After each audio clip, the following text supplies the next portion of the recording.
Hey Pilates enthusiasts, I'm Emmy Cole of Pilates Expanded and I'm coming to you from Snowmass, Colorado. In today's video, I'm going to go through 7 exercises on the reformer that I believe are equally challenging using both a heavy spring as well as using no springs at all. I'm starting out with 2 heavy springs attached to the reformer and some basic leg work.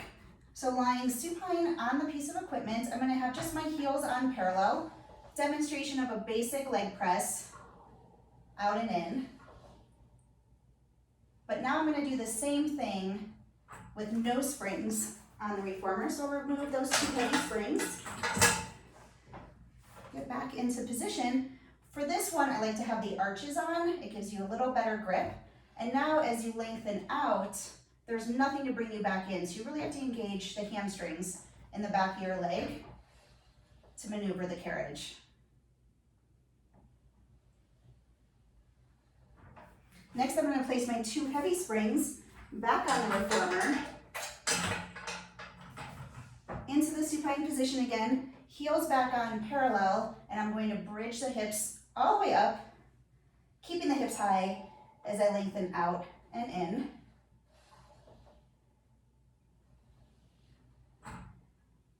And then once again, I'll remove the 2 springs. Get back into position, arches on for a better grip. I'm going to stabilize the carriage in at the springs as I round up into my high bridge and keep the bridge high as I lengthen out and in. So again, more engagement of the hamstrings with no spring on the machine. Next, I'm going to go into knee stretch. I'm back to 2 heavy springs on the reformer, hands shoulder width apart on the foot bar. Rounding out the spine, sitting back towards the heels, I'm opening the hips to lengthen behind me, and then scooping the abs to bring the carriage back in. So the springs are assisting in bringing the carriage in and out. And then I'll remove the 2 heavy springs and do the same exact exercise, but now I'm going to lengthen out, and I have to use all of my abdominal power to scoop it back in. There's no spring assistance to ease with the movement. Then I'm going to place 1 heavy and 1 medium spring on and turn sideways for Mermaid. So this is a basic Mermaid with my legs folded towards the shoulder rest. My hand is to the center of the foot bar. I'm going to push and reach over and then come back up to my neutral position. So I'm working against the spring, pressing out, but the spring is helping me come in. Then I'll remove the heavy and the light spring. And now as I press out, this part's easy, but I'm engaging the shoulder, rib cage, intercostals, obliques to bring me back in.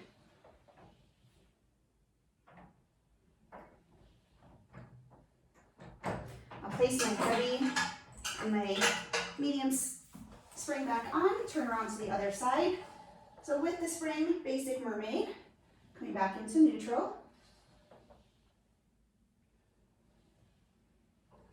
And then I'll remove the springs, using just the power of my torso to bring the carriage back in.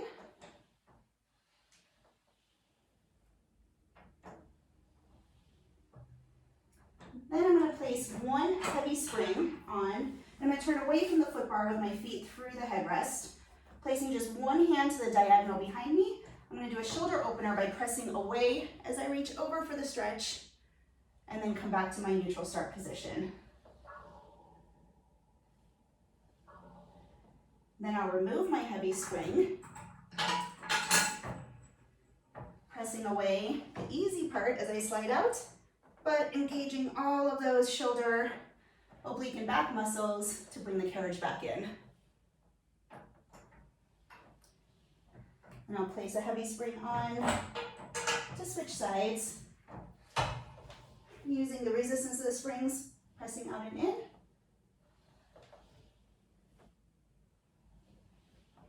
And then I'll remove the spring once again,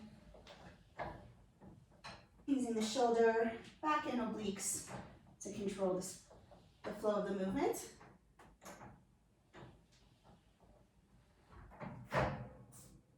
For the next exercise, I have lowered the foot bar and placed 1 heavy spring on the reformer, for hamstring stretch. So I'm gonna relax the head down, scoop in the abs and round down, placing the hands at the edge of the reformer, pressing forward as far as I can, opening the shoulders for the stretch. Mainly I feel it in my calves. And I'm gonna slowly control the carriage coming back in. Once I'm back to this position, I'm scooping the abs and rounding back up to a tall position. So I round down, not hinging at all. It's all a scoop position. Lengthen for the stretch. Control, scooping to round up. And then I'll remove the spring and do the same exercise, controlling the carriage. So I'm reaching down in the scoop, lengthen forward slowly so it doesn't get away from me. Still getting a great stretch, but then I'll scoop using my abs to pull the carriage back in and round back up to a stand.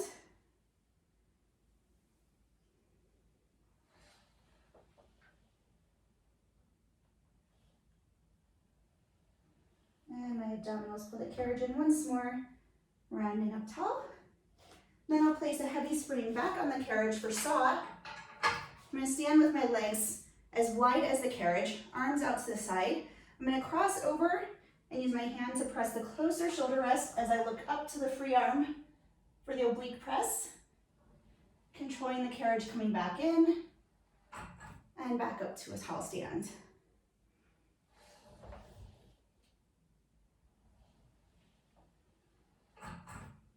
And I'll remove the heavy spring and do the exercise again with no spring assistance. So I'm still getting a great stretch as I look up to my free hand, using the obliques to pull the carriage back into its start position. And up tall.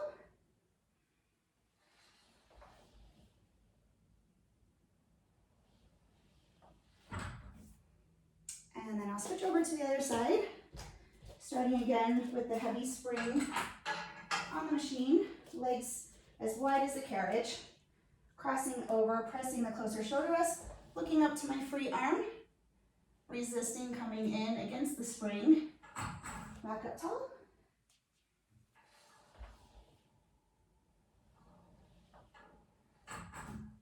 And then with no spring.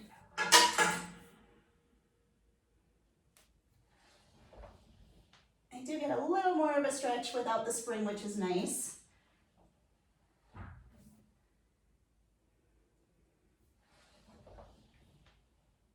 I'm using my obliques to draw the carriage in and finish tall. I hope this gave you some ideas of the dynamic ways that you can alter your workouts by adjusting the tension between a heavy spring and no spring at all. For more information, please visit www.pilatesexpanded.com. Thanks for watching.